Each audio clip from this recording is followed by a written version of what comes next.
Good evening and a happy New Year's. Welcome to Desh Bangla Live with Tania Amir. Today I have with me Ms. Veena Sikri, former High Commissioner to Bangladesh, a columnist, author and an academic. It's my pleasure to welcome Veena Sikri. Hello Veena, how are you? Very well. Good evening, Tanya. Thank you for having me on your show. Thank you for making the time. So you are considered these days as an expert on Bangladesh issues, and you have been the first and possibly the only female High Commissioner to Bangladesh. What is your take on the situation? Well, thank you. I really enjoyed my years as High Commissioner of India to Bangladesh. That was from 2003 to 2006, when we had the government led by Begum Khalda Zia. At that time, yes, I was the first woman Indian High Commissioner to Bangladesh. There has been one more after me, Riba Ganguly, in more recent years. But really, otherwise, it's been a very male-dominated set of High Commissioners from India to Bangladesh. We've been watching with great concern what has been happening in Bangladesh since last July, August.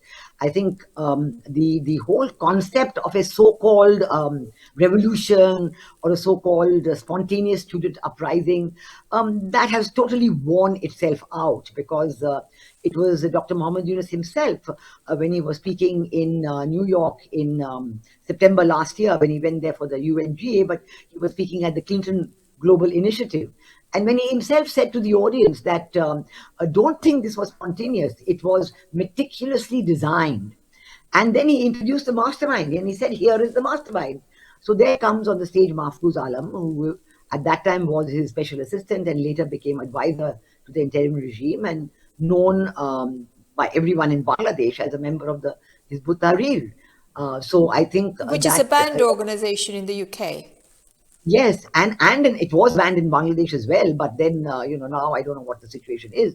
Yes, it is a banned organization in India as well. So this is where it all began. That the whole myth of a spontaneous student revolution sort of broke in September last year itself. Although even before that, from the way in which everything was conducted, we were all watching with horror at this regime change operation, which was done by Pakistan through the Jamaat-e-Islami and with the Western powers behind it. And the Jamaat-e-Islami has been in power since then. They really are the force behind the throne. Dr. Mohammed Yunus, I think, is their spokesperson or whatever you may describe him as, but certainly he is not the person in control. And I think that there were two or three events that we saw, or let's say series of happenings that we saw the moment Sheikh Hasina's aeroplane left Dhaka on the 5th of August 2024. One was the attack on anything to do with the Awami League, the killings of the people, the imprisonment of Awami Leaguers, the destruction of every statue of Sheikh Mujib. I mean, immediately the plane had hardly left Dhaka, and you saw these big cranes, 100-foot cranes coming there, going up to these major statues and demolishing them in a matter of hours. You cannot demolish these big statues in a matter of hours, no matter how you try, but there obviously had been a lot of preparation for this. And the second stream of activity was the attacks on the minorities. And I would say here, even on the women, because, the women have been in such a bad, terrible situation ever since last year. And I know that anybody who goes there to Bangladesh for a visit, I know that some people from India have gone on visits in the last 18 months, but they receive these dire warnings: be careful, don't go out, do this, do that, and the situation is very bad. And the minorities, of course, the Hindu, Buddhist, Christian Occupation and others have been documenting it. I think even global organizations have been documenting it. So this has been terrible. I think even the 9 months of the Liberation War saw these kind of attacks, this genocidal attacks on everybody, on the intellectuals, the women, all the everybody who was in East Pakistan, and that has continued now for 18 months. So it's really, really terrible. And recently, from the people, from the families of those who have been killed in the last 10 days or so, they're saying that they've been killed because they were being asked to pay a jizya tax. Now, this is a tax known from the time of Emperor Aurangzeb. At the Mughal, he was considered one of the most rigid emperors of the Mughal rule, and he used to charge this jizya tax to be paid only by the non-Muslims. And now in Bangladesh, in the villages, you're getting evidence of this tax being charged. And when you can't pay, then that's it. You're just shot dead, and this has happened to several people. And it's very worrisome, and we don't know where Bangladesh is going with this kind of a These are the situation. jihadis who is demanding these taxes, and on Christmas Day, I think churches, about more than a dozen churches were vandalized. The Absolutely. Sufi shrines, the Baul Yes, singers, the Udichi, the Chayanot, and of course the I two know. major newspapers were burnt to ashes, their buildings. Yes, yes, yes, absolutely. No, it's I've got a third stream. You're absolutely right. It has been across the board. Any symbol of culture, any symbol, women are being told, don't dress like this, you can't walk like this. And any symbol of culture like Chaya Nod. I mean, what a wonderful organization.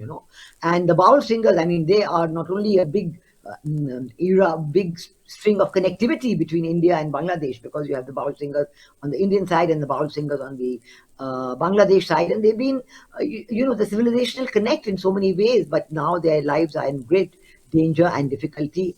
And, I think the attacks were terrible, and you're absolutely right on that. The third Professors thing, who are also progressive secular. Girls' football is being banned. yes, So yes. it's not really just minorities. It's really the majority people of Bangladesh who are being persecuted in this manner by a minority group of radicals and jihadis. Would you not agree? I agree that I think the way you put it is very good and very exact, because really it's a persecution that is the key word. I mean, this is what it is, and this is what is happening, and it's all because you want an Islamist regime, because the people are openly talking about saying that you want Sharia law, you want a caliphate, and in one of our papers even carried about the way in which some people have been talking about how they actually had to kill policemen, and they said if we hadn't killed the policemen, we would not have succeeded. So all these, events are there, and in fact, the paper's report was that this person who was bragging in this way was taken into custody, but within 2 days they're out on bail. There's no FIR filed, nothing. They're just out on bail. And the third stream of the activities that I was telling you about, I think, was on the media across the board on Bangladesh media, the attacks, the taking over of the boardrooms, so many editors have changed, so many journalists are in jail. They're in jail on And murder charges. lawyers, about Yeah, 800 lawyers are in jail. So exactly. inside the courtroom, lawyers who are defending their clients are being attacked by so-called mob, but they're not really mob, as you rightly pointed out. They belong to this so-called revolutionist, and their candidates or their leaders are in the cabinet while this were going on. So this is Absolutely, I state-sponsored. agree. Yeah, I agree with you fully. I think that the attack is on all the democratic institutions, and the purpose is that through the mobocracy, to change people, like whether it's a Supreme Court judge or a High Court judge or a professor in a university whom you do not like, or a member of the bar, a member of the judiciary, and the bureaucracy as well. So now you've got the Jamaat-e-Islami, which is the force behind the throne, controlling all major aspects of the academia, bureaucracy, judiciary, and media. All these institutions have now been, subpoenaed, as it were, to listen just to one person. And people tell me that they cannot even write the word Sheikh Hasina unless you use the term facet before it. Then maybe you will be allowed to include in your writing. So this has been what we've been watching, and now this whole sham of the elections, that is Just coming before up. going into the election, the description that you have given, Veena, it is very reminiscent of a cultural genocide, along with the statues, the shrines, but that were hundreds of years old, the Sufi shrines, the bauls, the mandis, the churches, and most importantly, Muktijuddha museums. Road 32 Yes, was also a museum. So yes. anything that represents our history, our culture, and hence the attack is also upon the cultural Udichi, Goshtis and Chayanot, and newspapers, Prothom Alo, Daily Star, when they talked about that Jamaat may not form a government as per their survey, the anger had outburst upon them and it was burned. So it seems to me, and the world hasn't woken up to it, it's very akin to a cultural genocide. So the whole ethos of the Bengali nationhood, it's based on the Bengali culture, our language, our culture, which is one of the four pillars of the constitutional basis upon which the nation was born. And that is purported to be eroded away.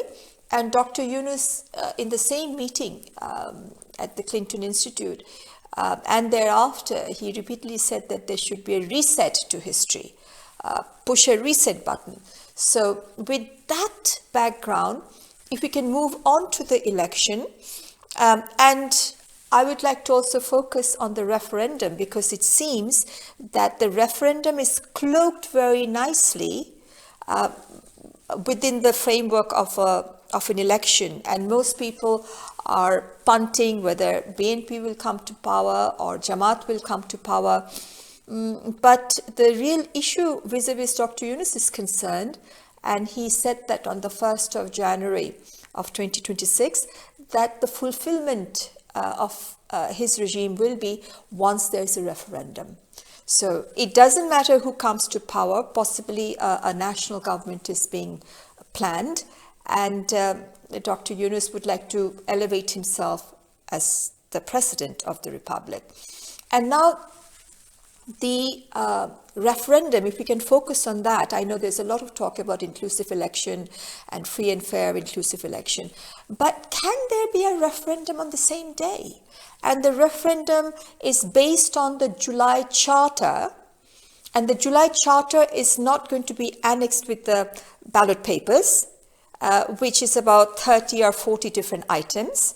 And the referendum asks 4 questions. And one of those is that giving effect to the July Charter, all political parties who are elected to the next parliament will be bound to implement that. My question to you, Veena ji, someone who belongs to a world's largest democracy, can the future parliament be bound by the current regime in any manner whatsoever? And is that totally derogatory to the concept of parliamentary democracy to tie the hands of a future parliament in any manner whatsoever? Absolutely. I mean, the entire electoral process, first of all, look at all the unconstitutional acts that have gone in so far. This regime itself was sworn in on a constitution that didn't allow for an interim regime or any form of caretaker government. So its very existence is unconstitutional and illegitimate. And in fact, many people in the regime itself, I've heard even Tawhid Hussain saying, yes, we know that we are unconstitutional and, but that's why we want to have election. Now, when they're going into elections, then they're asking for a simultaneous referendum, which again has no provision in the existing constitution of Bangladesh.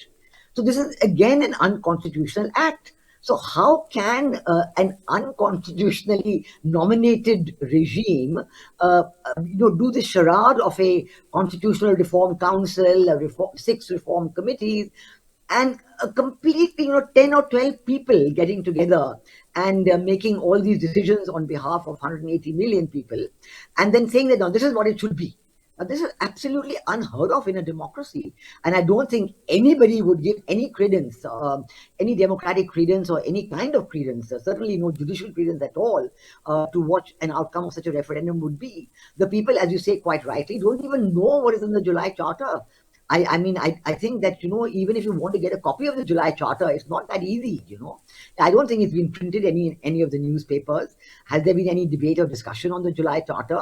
Absolutely none at all. So do you think the people are being duped in this referendum, which is predicated upon the July Charter? Not many people have seen or read the July Charter, and the July Charter was an outcome of a constitutional reform committee. And constitutional reform can only be done by 2/3 majority in parliament, not by a committee selected and placed to reform the constitution. I think there should be much more awareness about this, but the media there is not being allowed to write about it at all. But I really think there should be strong awareness, because what the people are being asked to do is just say yes or no. But what are they saying yes or no to? They have no idea. As you said, there are 4 questions, but I don't think you can And which take is individual. predicated upon 30 to 43 different items. And the July Charter is not annexed to it. And the literacy rate is not 100% in Bangladesh. Exactly. So, Exactly. it will take them half an hour or more to read and understand. So no one has circulated this July Charter, which is really a sham. What they're purporting to do is to place the July Charter over and above the Constitution. So, which relates to Dr. Yunus's talk about reset button. So everything starts from July Charter, not the Proclamation of Independence, which is 10th of April 1971, nor the birth of the nation, nor our constitution. So everything is to start from the July Charter, and everything before that is to be reset and erased. And this is a cultural genocide, the genocide of the ethos of the people of Bangladesh. So this is very serious. Yes, and actually, the people of Bangladesh fought for democracy, for freedom from oppressive rule by West Pakistan, and how they were not being able to express themselves culturally. All forms of music was banned. Rabindranath Tagore's Gurudev Rabindranath Tagore's music was banned. His poetry and literature were banned. So many other aspects of culture were completely subdued. Nuzrul, Rabindranath, Lalon, Baul, women were Alone, not yes, allowed to sing and perform yes, in stage. absolutely. They were asked to wear the hijab, not the sari. So I remember my mother's aunt saying, when they were growing up, that as to what they wear or they will not wear, it's their choice. The state has nothing to do with it. And they don't need religious policing or moral policing. And this is what our mothers and aunts fought for. And it's so anachronistic that after 54, 55 years, this is purported to be come back by the jihadis and the radicals. And that is an amazing part, because the jihadis, the Jamaat-e-Islami, which is the main force behind the throne, they took it for granted that since Awami League, even banning the activities of the Awami League, on what basis do you ban the activities of the Awami League?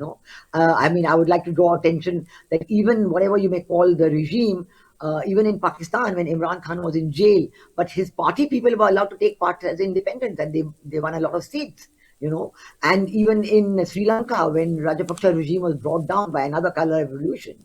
But then when the elections were held, his party was allowed to take part in the elections. And even in Nepal, where elections are going to be held after 2 months in March, there too, where the Oli regime was brought down by Gen Z and another color revolution. But then again, Oli's party is taking part in the elections. So on what basis does one unconstitutional regime decide on its own that this is that this party must be banned, the activities must be banned? And in fact, I saw an interview which Dr. Mohammed Yunus gave in New York this time 2-3 months ago in September, when he was there. And somebody asked him, why have you banned the Awami League? He said, no, I have not banned the Awami League. Yes, So, yes. to the This is not media, only New York, also before the Chatham House here in London. So it yeah, was absolute verbal inexactitude when he denied that this party was banned. Although we knew, because as per the executive order, they invoke Section 18 of Anti-Terrorist Act, which talks about banning, not suspending their activities. So he actually lied before the Chatham House in New York, because the Western community doesn't like to see any party being banned. And yeah, which that's is very surprising when the Overseas Development Minister from UK visited Bangladesh and was sitting with Dr. Yunus a couple of months ago. That was the first time he admitted the truth, that no, Awami League will not participate in election because they're banned. And this was in a meeting, not with the local media, but right. with the Overseas Development Minister of UK. My question is, why is it like, let's say, the Overseas Development Minister of the UK, and you're in London right now, why are they not raising their voices more? Because in so many other countries, they have raised such a hue and cry about what they define as unparticipatory, non-participatory elections and, unfair, undemocratic elections. But in Bangladesh, everybody is quiet. Why is it like this? Well, one of the reason we invited you, Veena, is also to raise the awareness here in the UK. And we've had a few members of parliament in my show, as well as a member from the House of Lords. So trying to raise awareness over here that actually what's going on in Bangladesh. And coming back to the referendum again, the July Charter, one of the reform committee that Dr. Yunus himself initiated was to reform relating the laws governing the women and to have a set of uniform laws so women are not discriminated on the ground of their gender or religious persuasion. What is interesting, the jihadists and the radicals did not want any reform, and they have shunned the Women's Committee. And Dr. Yunus went along with them, and a committee that he himself appointed, they were abolished. So in the July Charter, there is no input or participation from women. And My even God. the election, that's a nomination that has been given, even from this NCP, the Students' Party, women have resigned, all the women have resigned. They're saying that they are not wanting women leadership. And even from BNP, one of the candidates, Rumin Farhana, one hears in the grapevine that in order not to have women's leadership, she was also not given a nomination from BNP. So where is the women's leadership here? That is totally missing. Absolutely. So in the July Charter, there's nothing, 50% of the population did not participate in the July Charter, at least 50%, because the women's representations were not there. And that is very serious in a democracy.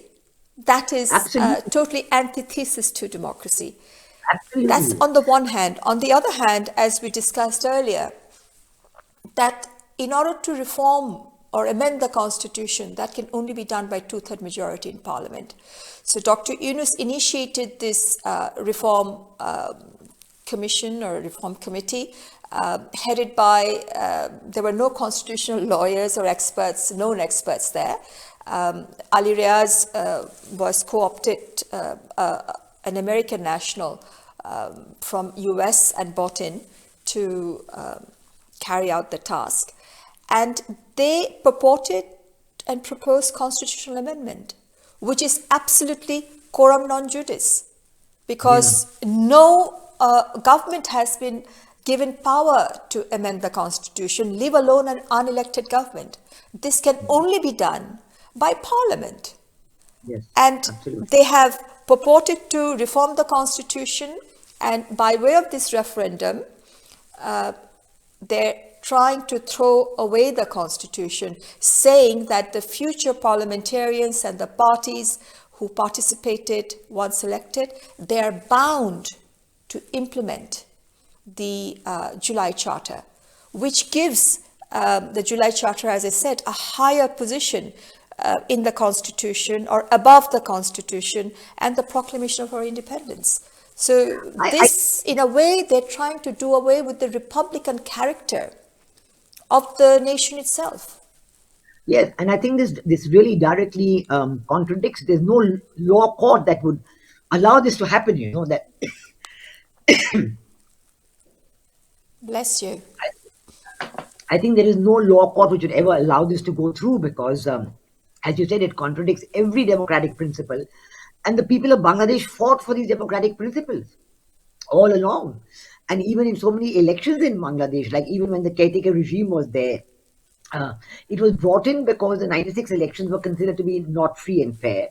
And then, Begum Khaleda Zia and Sheikh Hasina again worked out together to have a caretaker regime. So the people of Bangladesh are so sensitive about being representative, having free and fair and inclusive elections. And now to suddenly foist this referendum on them, they don't know what it's about. They're forced to say yes or no. Whether they will say yes or no, we don't know whether it's going to be just on their behalf, because it's never happened. No referendum can judicially be held in Bangladesh. It's not there in the constitution. So on what basis is this being held, and why is it, even by having it together with the so-called parliamentary elections, because Yes. when they're not participatory, they really cannot be genuine at all. It's really worrisome. On this, Ms. Vinaji, we need to take a short break. So stay with us. We're going to go for a short break and come back to MATV, a channel of your choice. Thank you.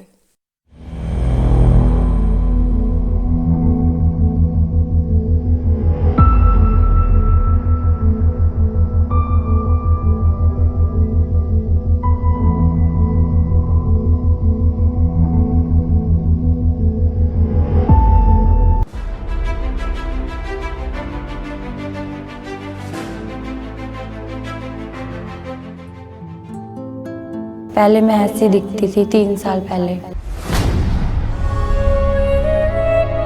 अब इस बीमारी के बाद से मतलब मैं ऐसी हो गई हूँ। पहले मेरी बच्ची बहुत सुंदर और हंसमुख थी। वक्त उसकी खूबसूरती को मिटा गया। दीपा की दोनों किडनियां खराब हो गईं। डायलिसिस पे मेरी तबीयत हर बार बिगड़ती है, पानी भी नहीं पी पाती हूँ। डॉक्टर ने कहा है कि आप जल्द से जल्द ट्रांसप्लांट करा लीजिए, वरना आपके साथ कुछ भी प्रॉब्लम हो सकती है आगे, शायद आप ट्रांसप्लांट के भी लायक ना रहें। किडनी की बीमारी का असर धीरे धीरे लीवर पर भी होने लगा। 10 लाख रुपए बताए हैं। एक ही दुकान है छोटी सी किराए की, जिस पे प्रसाद बेचते हैं। जो कमाई होती है उससे घर चलता है मुश्किल से। काफ़ी कर्जा भी कर लिया है। मैं अपनी किडनी दूंगी अपनी बच्ची को। मैं चाहती हूँ आप लोग मेरी मदद करें और ताकि मेरे को एक नया जीवन मिले, मैं अच्छी लाइफ जी सकूँ।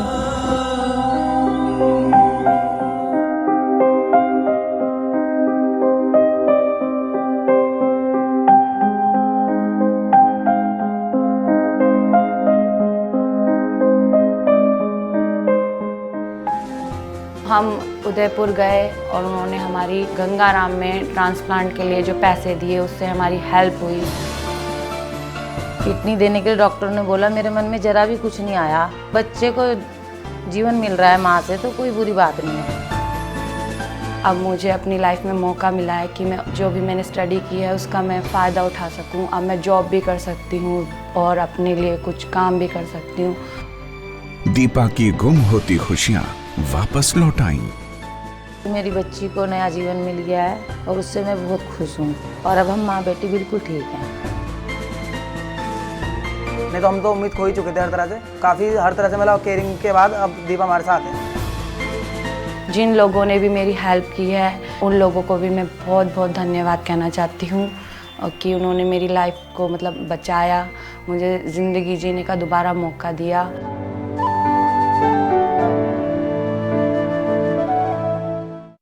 हमारा नाम अंजनेल है।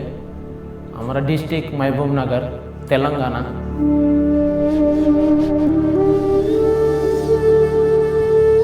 हमारा ये पूरा ये तकलीफ हो गया। इधर कट करते बोल रहा है हैदराबाद से, इधर कट करते है कि हमारा काम करने के कैसे आएगा सब। उदयपुर आते ही ऐसा लगा मानो कोई अपना मिल गया हो। गरीब बीमारी कष्टग्रस्त आंजनेय का हुआ जटिल सफल ऑपरेशन।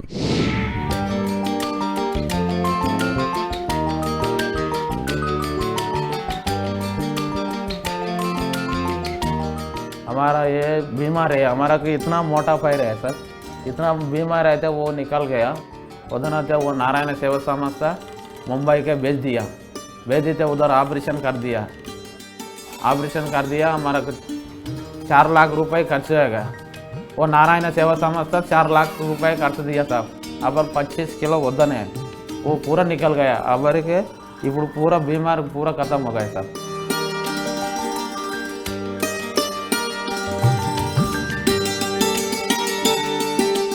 हस्बैंड पैर अंजनेलू, इतना पैर मोटा है, मुंबई से ऑपरेशन काट दिया। हमारा काम करने के चलने के अच्छा आएगा, अगर खोदने के दिक्कत नहीं है, हमारे चलने के अच्छा है।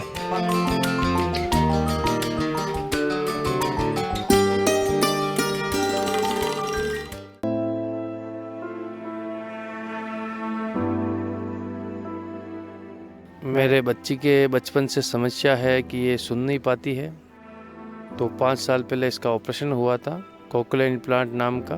तो इसका बाहर का मशीन है जो ख़राब हो चुका है। अभी डॉक्टर कहते हैं कि आपको खुद लेना पड़ेगा, जो कि कीमत इसकी 2,70,000 के आसपास बता रहे हैं। नारायण सेवा संस्था के जरिए मेरी बच्ची को सुनने का मौका मिलेगा और उसका भविष्य सुधर जाएगा। आप लोगों से निवेदन है, आप मेरे बहन की मदद कीजिए ताकि इसका इलाज हो सके।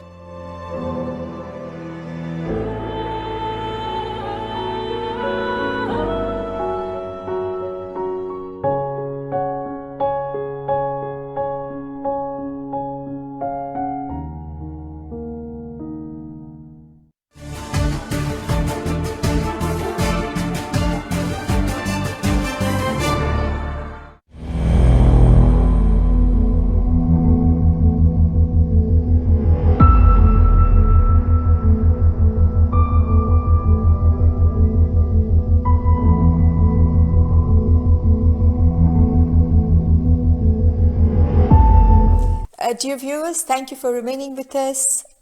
We're coming back after the break, and I'd like to welcome Veena ji. Before the break, we were talking about the referendum, and you're talking about the regime of Dr. Yunus. Now, Dr. Yunus came to power, as you say, based on Article 106 of the Constitution, based on an opinion by the Appellate Division.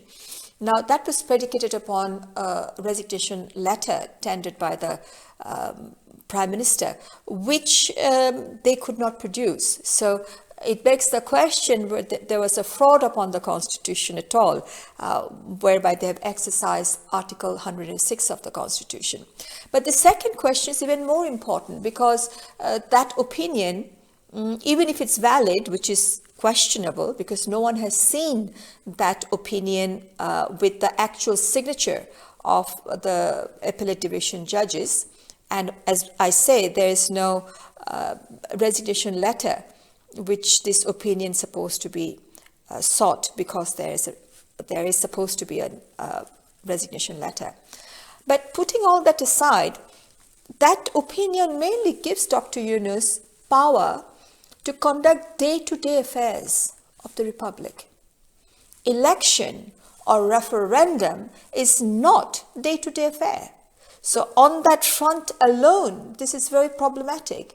And in the meantime, the caretaker system has been resurrected from the Supreme Court. So the caretaker is a recognized government under the Constitution, which contemplates that within 90 days, the caretaker will hold election. Now, it begs the question, therefore, is not the current regime usurping the power of the caretaker government in an unconstitutional and illegal manner, because they have no mandate to hold election, and referendum, as we already discussed, is not even in the Constitution? I think in the first place, you're right, because the very fact, the way in which this regime was sworn in was not constitutional, because even the correct papers have not been produced. The resignation letter or the opinion of the judge itself has not seen the light of day. No one has seen it. No one has. And then to say that after 90 days, since there's been no election and they've done much more than just law, they have not been able to maintain law and order at all. And they've tried to go much more by talking about these 6 reform committees and then this Constitutional Reform Council and so on. All that is completely not allowed in the Constitution, not provided for in the Constitution, and certainly not provided for in the caretaker government, which even as you say, the reconstituted courts have allowed it. But even so in my opinion, I think that there is no way in which Dr. Mohammed Yunus can be the chief of the system when the elections take place. There has to be, if the caretaker government system has been revived, then there has to be a proper caretaker government constituted and mandated when it was there in the Constitution, immediate past Chief Justice or the other categories that were allowed for other than the immediate past Chief Justice. So I think that entire process has to be gone through, and to have elections under Mohammed Yunus, it doesn't make any sense at all, because he has long back forfeited his ability as chief advisor or any kind of post that he may be holding to conduct the elections. Yes, so this is not a day-to-day activity. So even if that opinion, which no one has seen with the actual signatures, is day-to-day activities only, that is permissible, and election is not one such activity, and referendum definitely not. So the coming back to the current scenario and the amount of violence and the atrocities that is going on every day, we are finding dead bodies without decapitated, floating into the rivers, a reign of terror that is being unleashed. Is this the right environment for an election at all? Not at all, because in fact that is why, because the constitutional provisions are being violated, and you need to get back to the CTG system that has been restored now by the courts. Get a person in those categories, beginning with the first choice of immediate past Chief Justice, and get law and order back, and then have elections. You cannot have elections in this kind of a violent, prohibitory mode where everybody is being intimidated. Everybody, Absolutely. the Awami Leaguers are being intimidated. They have a no vote campaign, but they are being intimidated to go and vote for Jamaat-e-Islami, and the minority, the Buddhists, the Christians, the people from Chittagong Hill Tracts, everybody. So atmosphere of intimidation is rife in Bangladesh, every activity. And we know that because of this, all economic activity has also suffered, and the economy has really gone into a downturn from which it will take a long time to recover, because the rate of growth has halved. I mean, it's, instead of 6.5%, 7%, it's now possibly less than 3% rate of growth. There is no domestic private investment or foreign direct investment coming in. 350 factories at least have closed down, so people are out of jobs. Inflation is very high, and even medical care. So many issues are there, which make it very difficult for the people of Bangladesh to have a normal living conditions. So in this kind of a situation, on top of that, if you have all this intimidation and violence going on, I don't know how anybody would be able to even leave their houses, leave their homes to get to vote. I mean, it's looking like on the other hand, I hear the minority community has been told you cannot stay at home, you have to go. And not do you only have to go, you have to vote in a certain way in favor of Jamaat-e-Islam. So it's working both ways. Now, under the Constitution, Article 119, Election Commission is a creature of the Constitution, and it's been mandated with 4 functions. Number 1, election of the President. Number 2, election of parliamentary members. Number 3, delimitation of constituencies. And number 4, if you like, preparing the voter roll. So those are the 4 functions of the Election Commission. Under 119 sub 2, it says any other role permitted by law or the Constitution, which means that something complementary to these functions. Now, the government, what it has done, it's suddenly created an ordinance. As you know, an ordinance will have to be that type of a law which a parliament is capable of passing. Now, in order to hold a referendum, they passed an ordinance, but no act of parliament by simple majority can allow for a referendum, because 2/3 majority would be required to bring back the provision of referendum. So they are purporting to do something by an ordinance which a mother law, an act of parliament itself could not do.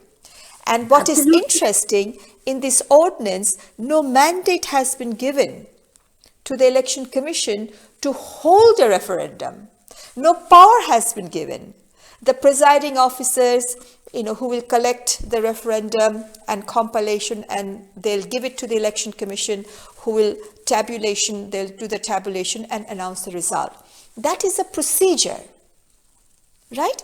But where is the mandate? Even in the ordinance, no mandate has been given to the Election Commission to hold a referendum. So the whole thing is half-baked. It's absolutely illegal and unconstitutional. It's an absolute mess. And Absolutely. in And that backdrop, how do we go ahead with this referendum and the election, as you say, where there's no environment whatsoever? exactly, even this whole process of the interim regime passing ordinances, I mean, how could that's not part of their mandate at all. It's not They day-to-day function. Yes. exactly, way beyond day-to-day function. And they passed ordinances not only on, as you said just now, described in detail about the holding of the elections and the referendum, which there's no mandate for, but also on things like, where Sheikh Hasina will be tried. So the trying of Sheikh Hasina in the ICT is something that just out of just been manufactured like that, where there is no mandate at all for the ICT. It was formed way back to try criminals of the liberation war, war criminals of the liberation war. And now you've been brought it. So this is just another example of the way in which the democratic structure, the parliamentary structure, the constitutional structure of Bangladesh has been completely weakened, and I would say to that extent destroyed, because now you've got to get back to a system where you've got to bring back elections held in a proper way under the parliament, under the constitution, with the properly nominated caretaker chief.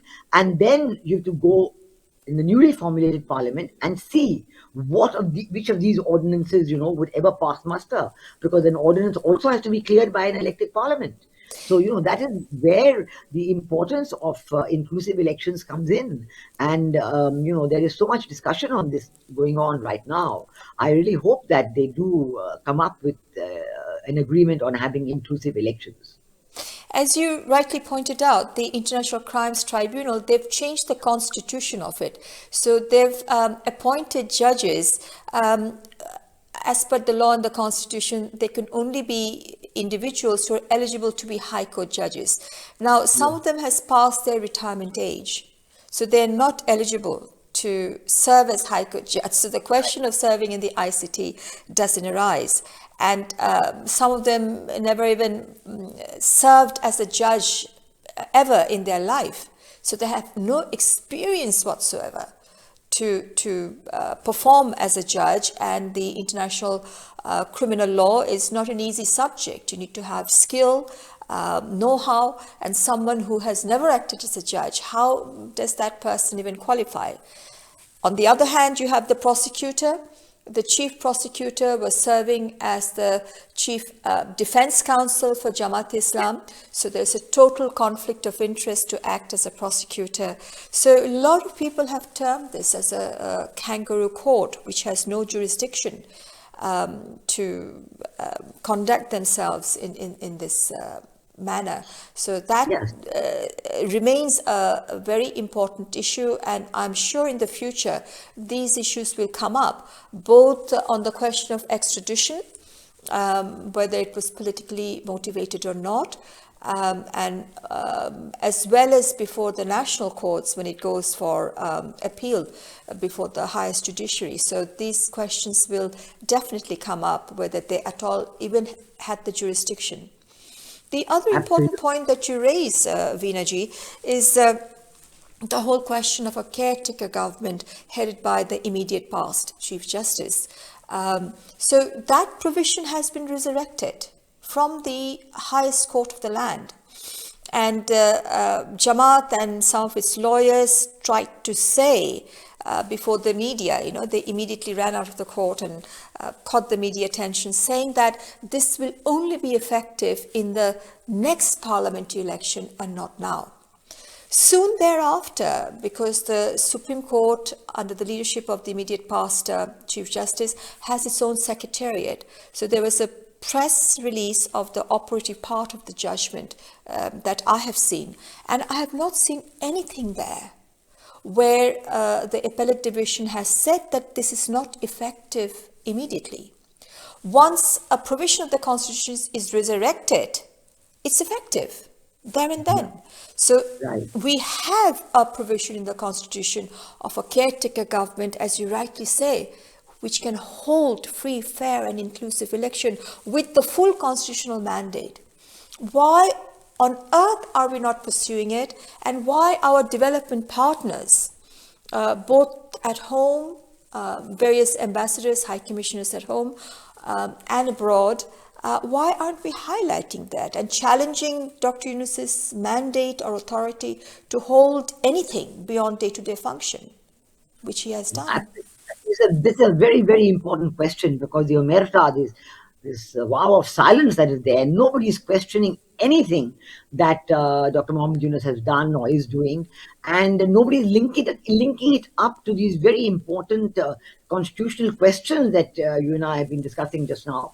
And I think that this is going to be a grave disservice to Bangladesh, because ultimately, if the elections are not inclusive, if the elections are not properly held as provided under the... And this totally unconstitutional referendum, it's not going to lead to any kind of solution. There will still be violence, there'll still be insecurity, there'll still be instability, because the people of Bangladesh actually want proper elections.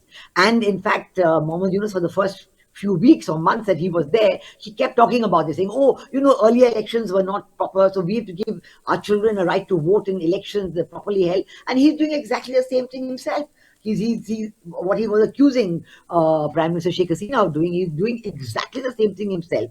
That having these elections, which are not representative, not inclusive, and having them without, the caretaker regime headed by the immediate past Chief Justice. So I think that these situations, these contradictions, the constitutional, the breakdown of the constitutional machinery that Bangladesh was so well renowned for, because the judiciary in Bangladesh has always been proud of their achievements. And I know the cases you have fought. I mean, the cases you fought yourself to make sure that the constitution was observed in every aspect, and that the constitution's supremacy was observed.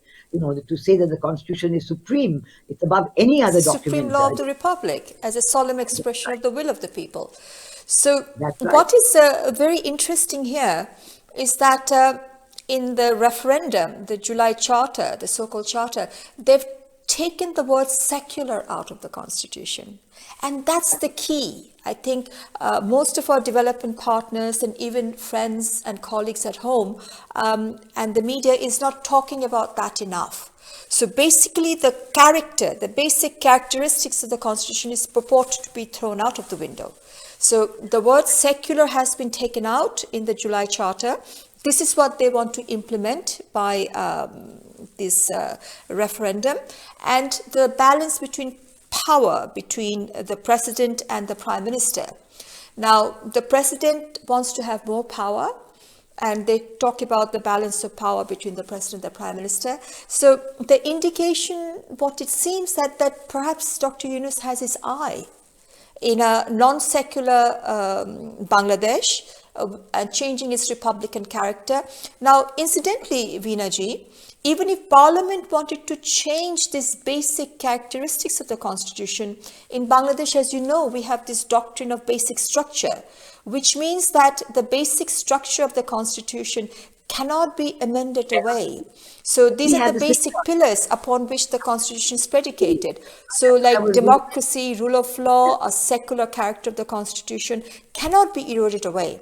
So this something even Parliament cannot do. This is what they have done in the July Charter. And if Dr. Yunus were to become the president by virtue of this July Charter and the referendum, then there are three things. A, he becomes the supreme commander of the armed forces. B, as the president, he will be immune from all prosecution. Now, there are charges of tax evasion, money laundering, and of course, the atrocities that has happened where he has sat absolutely mum, allowing the mob to do these sort of atrocities. So there is a liability. And of course, decimating the Constitution, which tends to amount to treason. So as a president, he'll be immune from all sorts of prosecution. And thirdly, as the power of the president is slowly increased and the prime minister power is diminished, that is a very lucrative and attractive position. And it seems that this post is purported to be created with someone particular in mind. And who is that person? there's a talk, of course, that this was all part of the deal and so on. Not only will Dr. Yunus be president, but then whoever wins the elections will be the prime minister. And right now they're showing in the polls of BNP. And then the deputy prime minister will be the Amir of the Jamaat-e-Islami. So that consensus of a so-called national government. But all this depends on inclusivity, because the people are not going to accept, I think, an election which is not inclusive, because that will create so much chaos, forcing people to go and vote, forcing a yes vote on the referendum.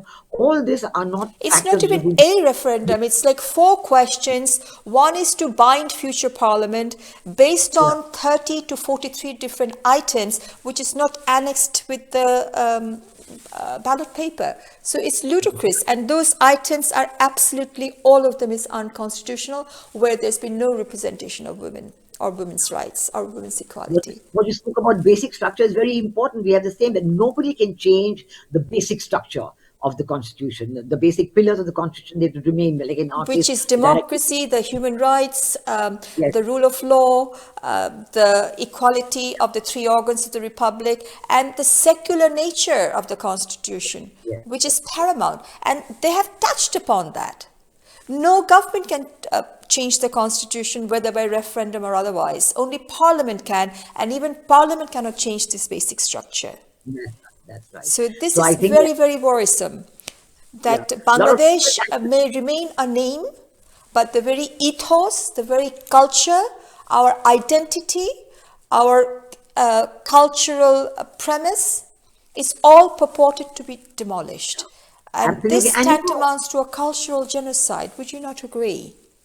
I would agree fully. I think the use of the word genocide is very appropriate here, because everything that the Constitution of Bangladesh stood for and has stood for all these decades, it's sought to be removed, changed.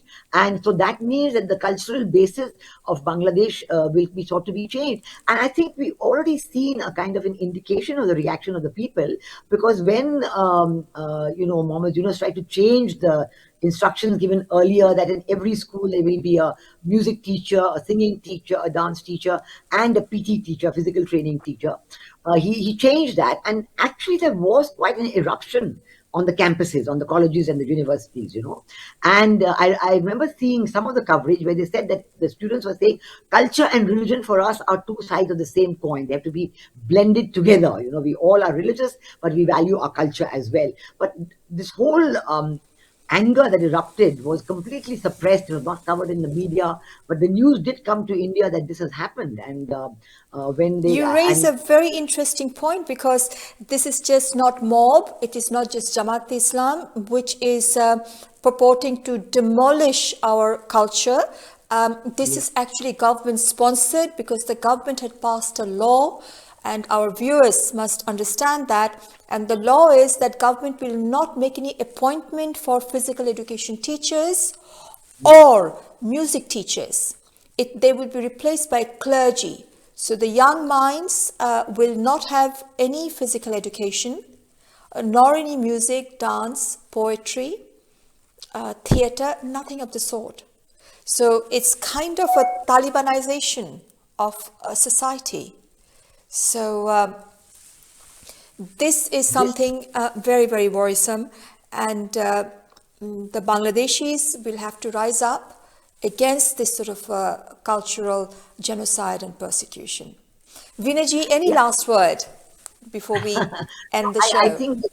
I think our faith has to be in the people of Bangladesh, because they are the ones who are expressing themselves. All the people who joined, and then everybody said it's a spontaneous student uprising because they thought this was genuinely the quota reform issue, which, as we all know, had been changed much earlier. All those people have now left the NCP. You yourself spoke about some of the women who were there earlier who left. And we saw that the NCP, which is supposed to have been this is a students' party for our viewers, yes. Yeah, the women are now saying they were misguided, and they were mostly Shibir and Jamatis, but this was not a spontaneous revolution as they thought it was. So the girls have left. And so the people who were in the forefront of what they call as the July-August uprising, they are now alone, because even when the elections were held in the universities, Dhaka University and Jahandhar University, NCP was nowhere. I mean, they were way back third or fourth. That means that the support which they may have been touting at one time that they had is no longer there. It's disappeared. Of course, there are also allegations of corruptions. A lot of them from rags to riches. That sort of stories are rampant in the media and social media. Disproportionate income and things like that. So all these issues have been coming up in a big way. So I think the people of Bangladesh are very aware of this, and I'm sure that in their mind they know what kind of democratic structure they have wanted for always and have always fought for. When there were any aberration, they fought for it to come back on track, and I'm sure they will continue that effort of theirs. Thank you so much, Veena-ji, for coming to my show, and I hope it's not the first or not the last. So hope to have you back soon. Thank you so much. Thank you for being with us. Joy Bangla. See you again next week.